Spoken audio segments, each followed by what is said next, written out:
Hey, Herd, we are Sisterhood of the Travel and Bantha. We are your hosts, Krystal and Denise, and we are coming with special support from Council Member Mark Collier. We are broadcasting from a galaxy far, far away.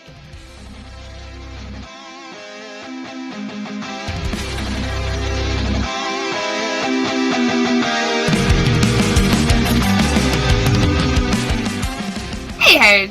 What is up, Herd? How's it going? Boy. Oh my goodness. We're so excited to be back. We had family in town. We had all kinds of stuff going on. And it seems weirdly like we haven't recorded in like a month or something. I know that's not true, but it seems like it. Oh my gosh, part of my tattoo is being... it's that's really rad though. If you guys are watching on our YouTube channel, don't forget we are on YouTube now. Nope. My tattoo, because of the green screen behind us, is disappearing. It's all nice and filled in, and that's kind of greenish. Yep. That's rad. It keeps trying to take some of my hair. That's all right.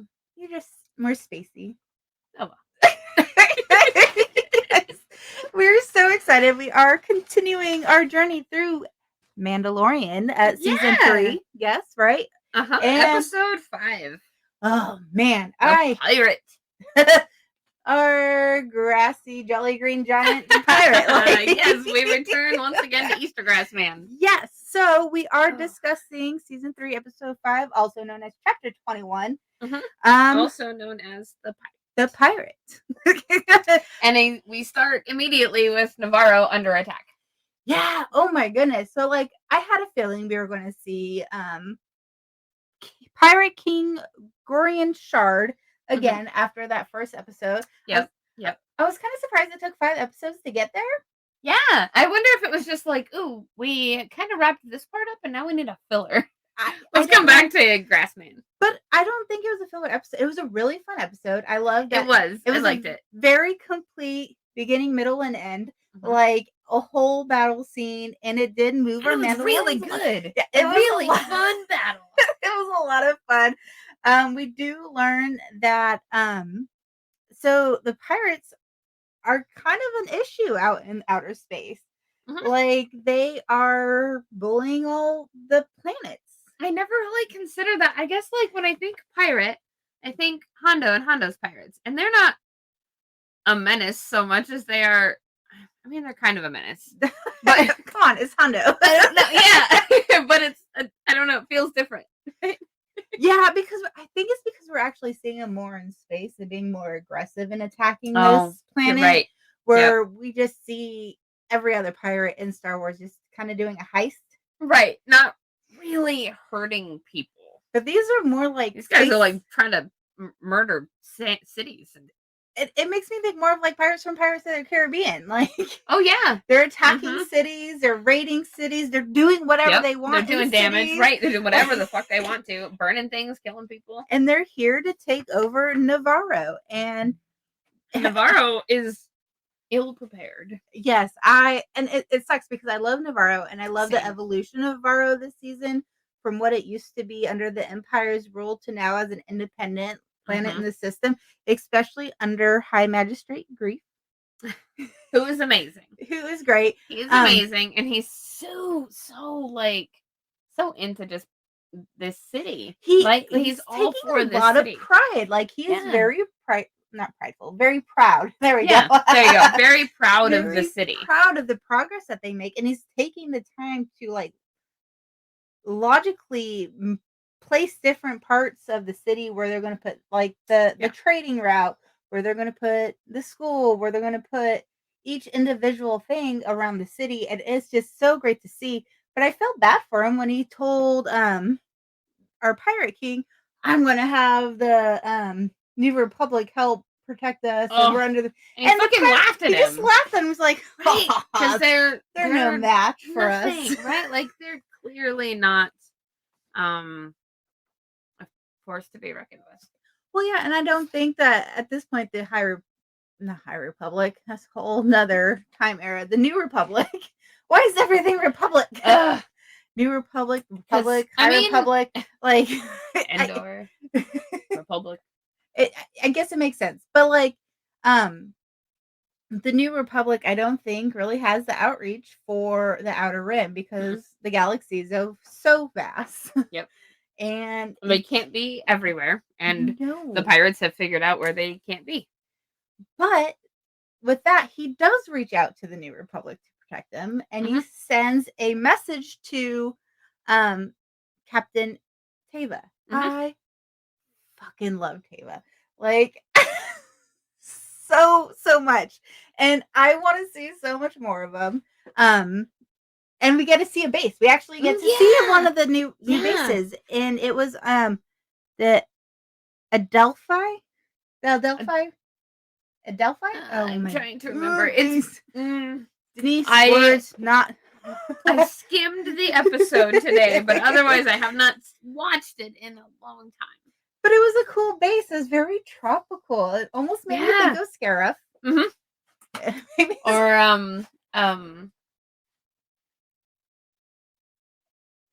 I don't know. I'm a Which one? tourist.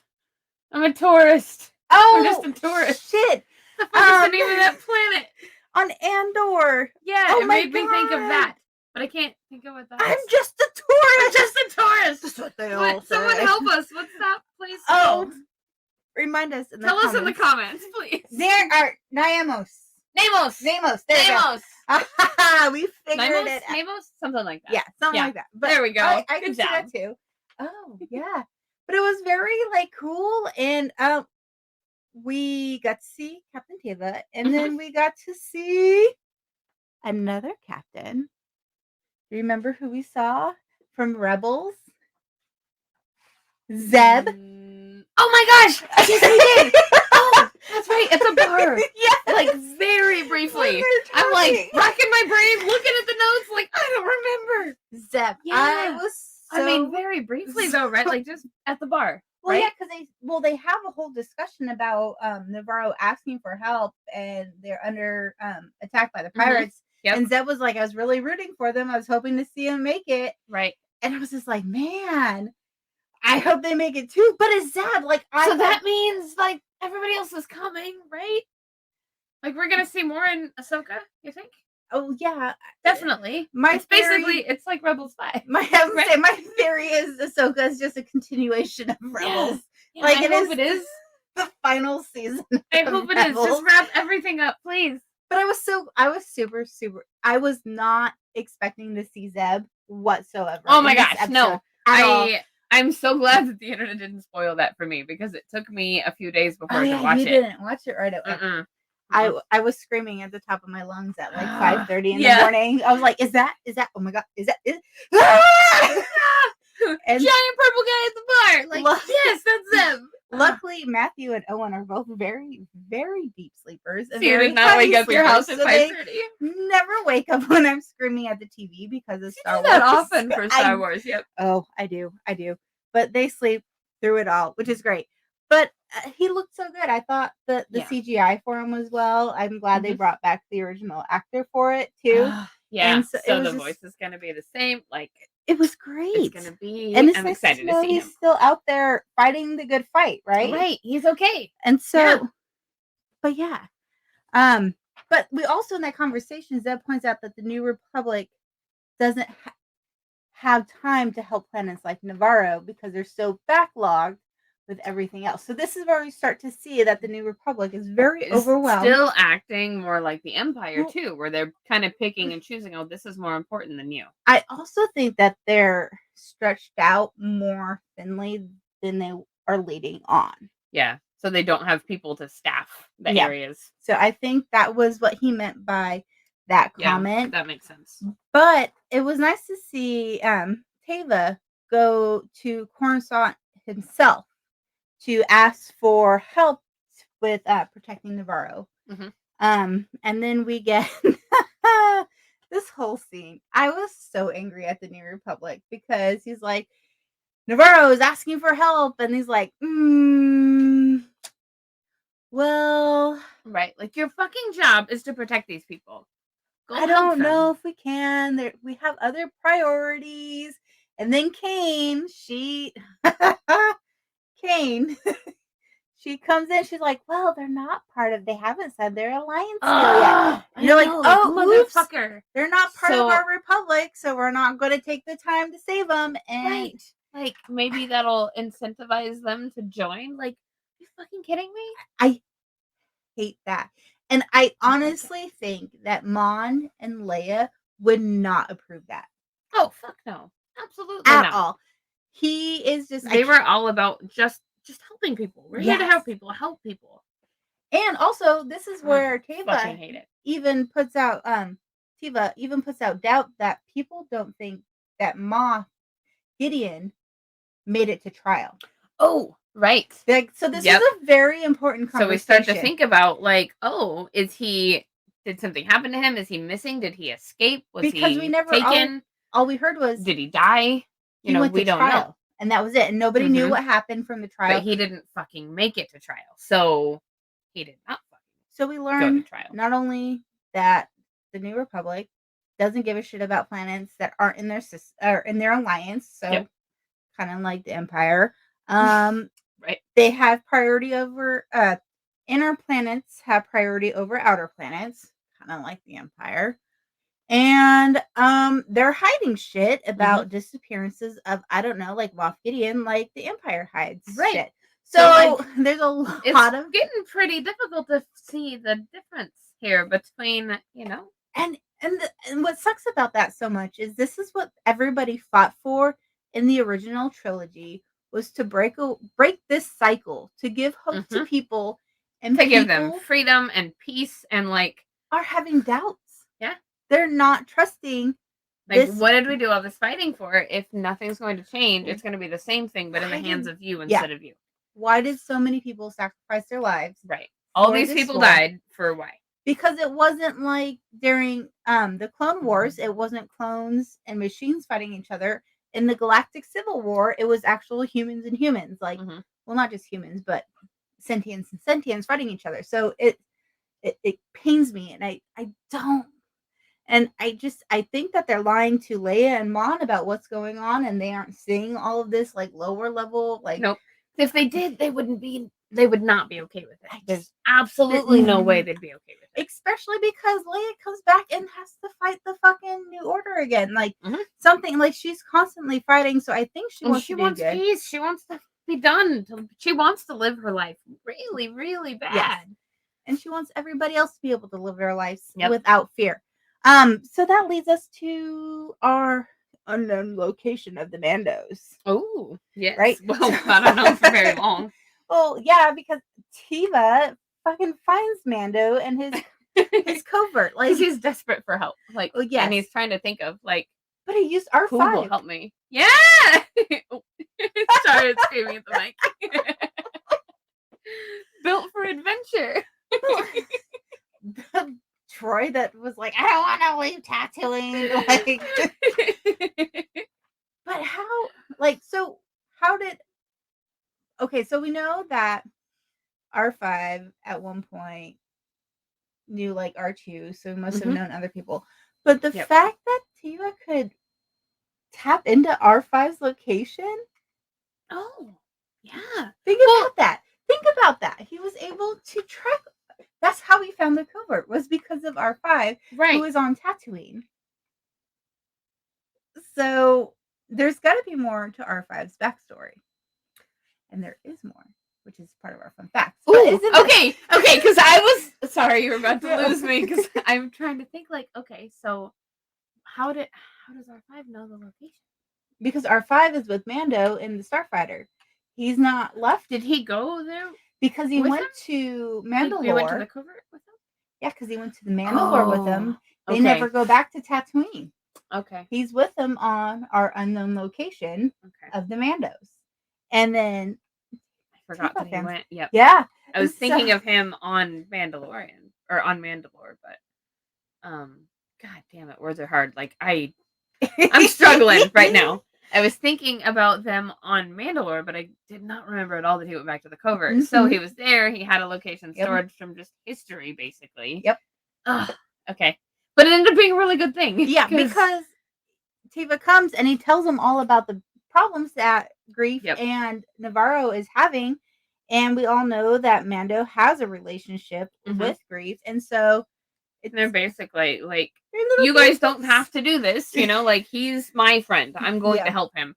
And then Paz is like, hey, you saved my kid, and I fucking have your back now. Let's go. I'm going with you. I thought that was very interesting because Paz and Mando have always had this like kind of rivalry a little bit, like, little bit of a push. Not even a little bit, but remember in season 2, they like fucking fought for that Darksaber, like full-fledged fought.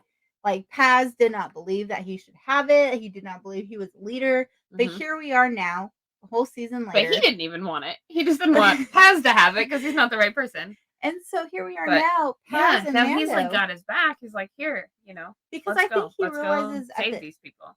I think he realizes at the end of the day, Mando, Din, he is all about protecting his people. Right. About being loyal to his people. Yep. His family. Greef is his people.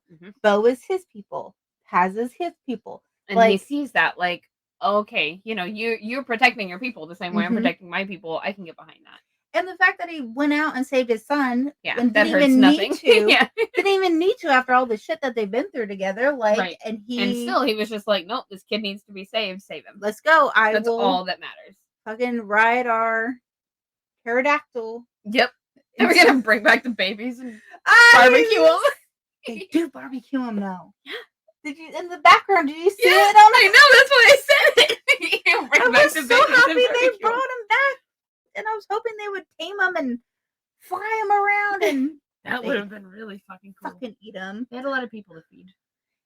There's way more people, way more Mandos than I thought there were. Like originally, it's impressive when they all like, right?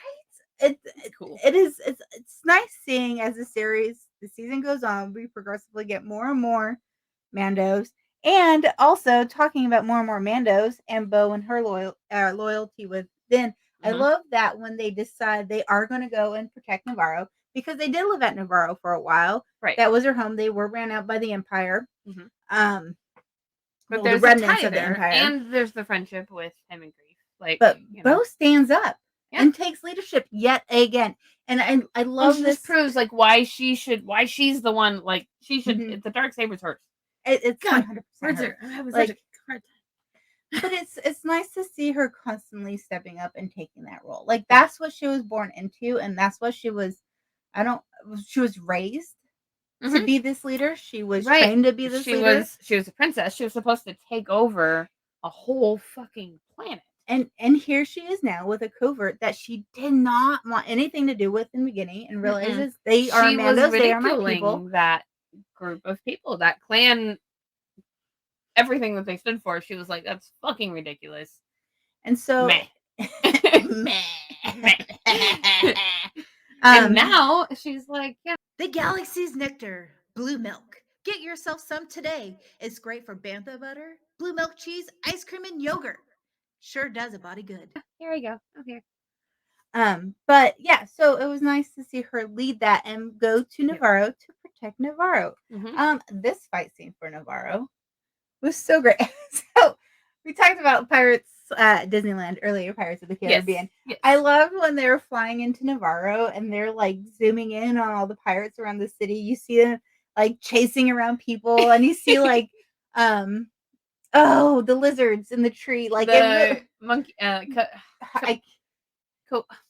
can't remember the name. The something monkey lizards. Fucking what's the I always butchered the name. Anyway, those things. Yes, but it really reminded me of if you've been to Disneyland and rode Pirates of the Caribbean when they're going through the town and they're chasing the people around the town. Yes. It always like it's almost just as comical. Like, it is as comical. It's so silly. Like and they're just these little, outlandish looking pirates chasing people around, trying to set things on fire. Like, come on. But I was so glad that majority of them got out. But this fight scene was so good. And the music. Oh, yeah. Oh, music. Who did the... I don't remember who did the music, but it was so great because I love how every time... I keep screaming at the microphone. It's because we're getting excited. Very excited. But while they're flying, every time it zooms in on Mando, we get our little Western undertones. Oh, And then yeah. every time it Because zooms he's a out, cowboy. yeah, He's a space cowboy, right? every time it zooms Yep. out, it like changes either to higher or lower, and it just really draws you into the fighting. That's really cool that you noticed that. Like, I did not pay that close attention. I do notice, like, a lot when he's on the screen, we get the Western, like Yeah. the whistle, Yes. that kind of thing. But I'll have to pay more attention to the music in the future. Yeah, that's one thing I've always liked about Star Wars is they're very thoughtful about the music, and Yes, because they we do have some want of the best to, music in cinematic. Like, it's because they want to bring in those emotions and have that connection, and you get that excitement, and you can get that sense of the whole Sky Pirates by himself, right? with Grogu, And he's doing a great job. Grogu's just sitting on his lap while everybody else is down on the ground fighting. He's just like, take your kid to work day. You know, every day is every day. Take your kid to work day. I mean, why not? He's teaching him the trade of bounty hunter life. He really is teaching him. I mean, we talked about that before, but he's very instructive. He's very thoughtful and intentional about what he's teaching him. Yes. He wants him to be successful. He wants him to be safe. Yes. And of course, all this teaching is how to do everything safely and accurately. Yeah, because he's learning from fucking Mando. I mean, it's the best. Ben is just fantastic like that. But so while he's up there fighting, we get to see all the Mandos on the ground infiltrating the city, which was really, really fun to watch because we see the men and women next to each other as equals, equally fighting, equally defending, having each other's back. There's no separation. There's no discrimination. It's just, we're here. We're Mandos. And that's all that matters. We're Mandos and we're here to do a job. We're going to get shit done. And it's so refreshing because so here we go. Star Wars, Clone Wars. Everybody's a man. Yeah. We have some female Jedi generals, but everybody's a man in the war fighting. Yep. All the clankers have a male base programming. Yep. Majority of the rebels in the original trilogy. Yep. All men fighting. So it's just refreshing to see the men and women. The Mandos have always been that way. I know, and that's what's so great. I mean, that's totally canon, like all the way back and into the EU. Even like the Mandos have always been. You're just a Mando. It's so great to see it on visually in front of you. Like it's great reading it, but then you get to see it, right? Seeing it, and Mandos just kick ass. Men, women, kids. Like, and we saw the kids training sometimes. I'm like, they're little badasses. I mean, Mandos are just effective. But it's just, and it was awesome to see them all specialized too in different type of fighting. So we have our heavy tanks like Paz with his fucking Gatling gun. God, that giant big ass. Oh, so great. But then we have the armor who just has like her tools. She just walks in and she's just beating the shit out of people. She's everybody finds their own way that suits them best. And it's just a wide variety of either range fighting, combat hand-to-hand fighting, and the trust that they have with each other is right. They're just like, I know you have my back. And I they know don't even have to speak words to communicate their fighting. God. They just like they're so in sync. They're so in sync with each other. And no, I think that maybe quit screaming at the microphone. I think that maybe that's got something to do with the fact that they are so not just accepting but like expecting of individuality and uniqueness. They expect you to find what works for you and find what you do best and what is interesting to you and lean into it, and then they go further and they expect you to be amazing at it, and they help you. But they expect you to be amazing so that you can bring that amazingness to the whole and make everybody better. Yep. So when you let people just be themselves and lean into what they want to do and what they want to be, they can be authentically the best thing. And they can and then they can add that to the community. Yep. And the Mandos are so good at that. I think that's one of the reasons why I love Mando so much. Same. The individuality and the support that they have for one another to be themselves. And right, they're like accepted. you are all yourself, and we're family. Mhm. We have your back, not like in spite of you, but like because of you, because of everything that you can do. We're all here together. And so, and I love that. And I also like that this episode too, I think the armorer finally sees that as well. Because she pulls Bo aside, because the armorer has always been, you do not take off your helmet. Like that is, as soon as you do, you're disgraced, you're exiled, you're no longer Mandalorian. Apostate. Like you are not a part of our covert. But she saw that Bo was able to walk both worlds with her helmet off and still lead Mandos and inspire them. Yes, everybody. Inspire helmet on people. or helmet off. Yeah. Inspire everybody and bring people together. And I was so glad that she saw that and was just like, okay, you can take your helmet off, go out and unite the worlds together. Yep. I'm not gonna lie. Paz, was it Paz who was like, but she shows her face. Yeah, I think it was Paz. She shows her face and she's like, Bo walks both worlds. Yep. I'm not gonna lie. And they were just like, okay. First, I was super sus of this. I was like, what? Is it a trap? Yeah, I thought the armorer. I'm not gonna lie, I thought she was a spy. But like I know those moves. We'll dive into that here shortly. In a couple episodes. But it was like a very sudden, like, okay, you can take your helmet off. But like it was nice to see her do that. And I think because she said she walked both worlds, that everybody in the covert was like, okay, they didn't question it. They weren't like, oh. And they had also seen Bo in action. They trust her and they respect her.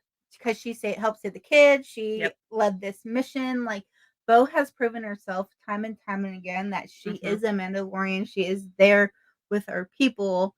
And she wants to be among them. Like, that's her family. And they respect that. Yeah. They've fought alongside her. She's one of them.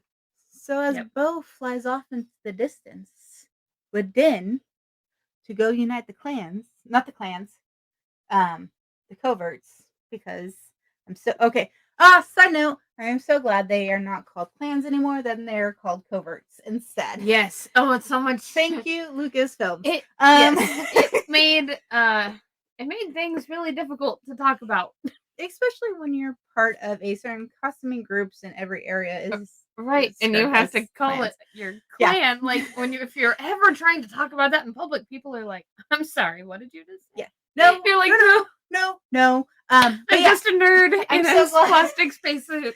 So glad they're called coverts now. Coverts are so much. Is that across the board? Like that wasn't just the in hiding? I don't know. I think that's what they're kind of referring, because there's different like coverts, different houses now that are coming together in the Mandalorian.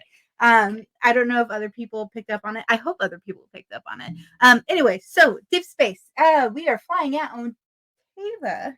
Yeah, comes across some debris. Some very interesting space debris. What the fuck, you guys? Okay, so his suspicions were correct. Like, yep. Moff Gideon never made it to trial. Nope. And because the space debris was a chunk of his transport ship. And the New Republic was covering it up.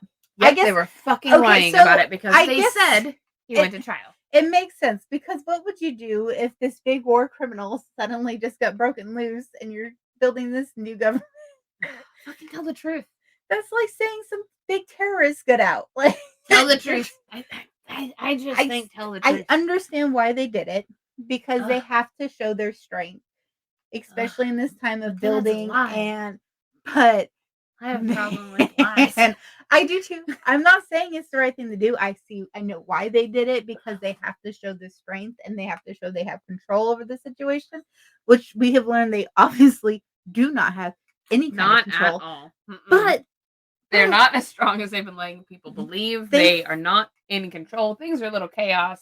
They're like spread way too thin. They're not in great shape. They find Beskar on this in the debris. Right, embedded in a fucking wall. So which made me question it, because Beskar is so fucking strong. So many theories. How do you manage to just chip off a piece of Beskar like during a fight? It's Beskar. It's Beskar. But this is where I found this very suspicious, because we just hear that the armorer tells Bo she can take off her helmet. And Yep. then we find out that there's Beskar on the ship with Moff. Right. At this point, I was 100% convinced that the Children of the Watch, this covert, Mm-hmm. helped Moff escape. Oh, I was really? 100% convinced. And I thought that the armor told Bo to take off her helmet to go get other Mandos to help back them. Oh. That was what I was convinced at the time. Obviously, I was wrong. But like, Wow, that never even crossed my mind. I But that's 100% crossed my wow. mind, and I was just like, this. I'm usually the motherfucking armor, suspicious one. You're like- like, she's a spy. she has got something up her sleeve. I did not trust her whatsoever after this episode. I was Okay, just like, okay. nope. I did not trust her. I don't even think I trusted her until the very, very end of the season. Yeah. I was never a huge fan of the armor because kind of always the same. I didn't really trust her. But I definitely didn't think she was like setting them up. I did.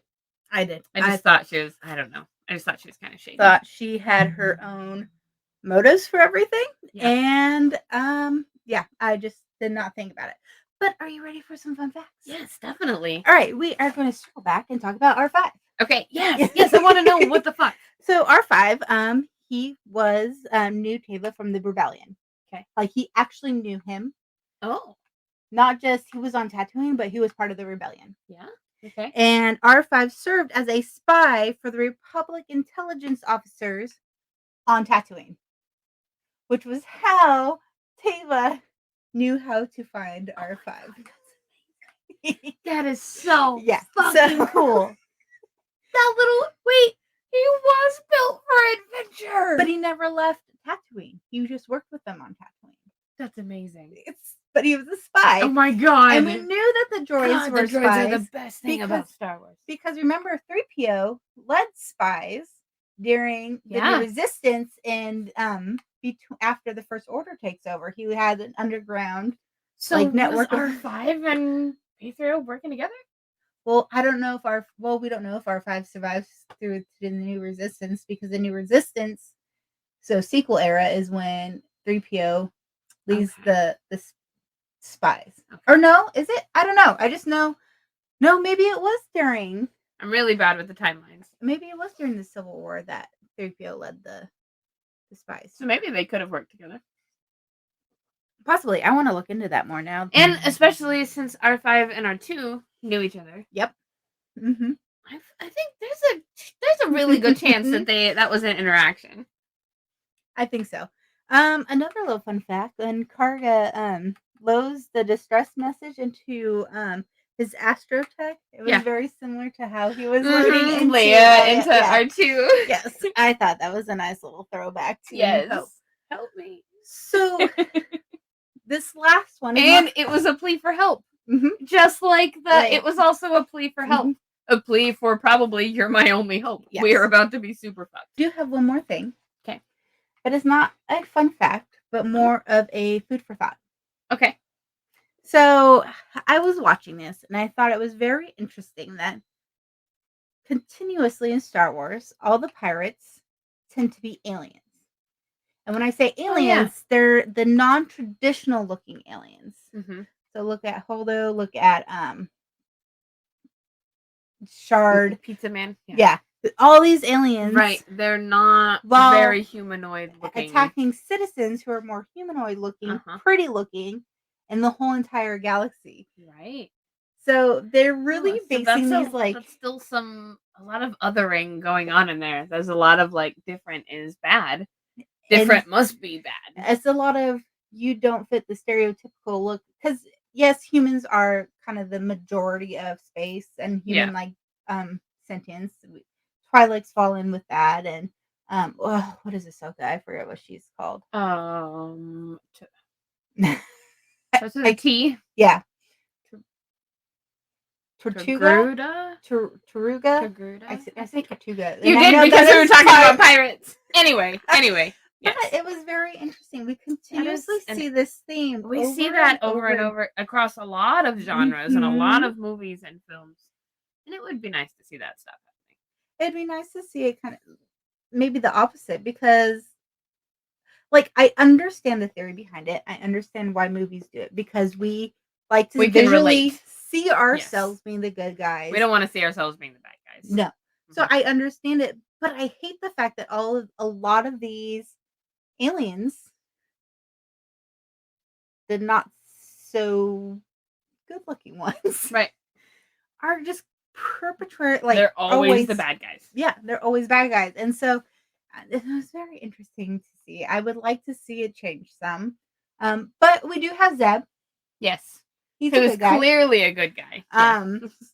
Clearly. We're not saying it doesn't happen.